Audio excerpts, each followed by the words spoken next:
ఎంత బతుకు బతికి ఇంటి వెనకాల చావడం అనటం కంటే ఇప్పుడు ఇంటి లోపల చచ్చిపోయారనాలేమో పాపం. ఆయన నిజంగా ఆయన బాధని ఆయన చనిపోయేటటువంటి క్షణం ఎంత దిగ్భ్రాంతికి గురయ్యి ఉంటారో అని అనిపించింది చదువుతుంటే. ఎవరైతే కర్ణాటక మాజీ డీజీపీకి సంబంధించి ఆయన జీవితకాలం కష్టపడ్డాడు. రూపాయి రూపాయి కూడేశాడు. అంత పొలం సంపాదించాడు, అంత ఇల్లు సంపాదించాడు, అంతా ఉంది. తిండికి దిక్కు లేదు. మానసికంగా అడ్డదిడ్డంగా ప్రవర్తించేటటువంటి భార్య. చివరికి మానసిక ట్రీట్మెంట్ కూడా తీసుకున్నటువంటి భార్య.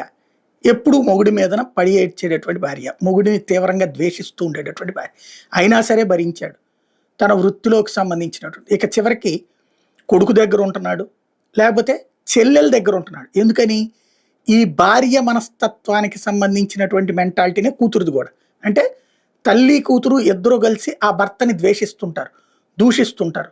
అతను కష్టపడిన దాన్ని ఎప్పుడు కూడా వీళ్ళు నెగిటివ్గా చిత్రీకరిస్తారు, నెగిటివ్గా ఫీల్ అవుతారు. దాని పర్యవసానం ఆయనక వాళ్ళని నమ్మలేక ఇటు కొడుకుని నమ్ముతున్నాడు, లేకపోతే గనక చెల్లెలు నమ్ముతున్నాడు.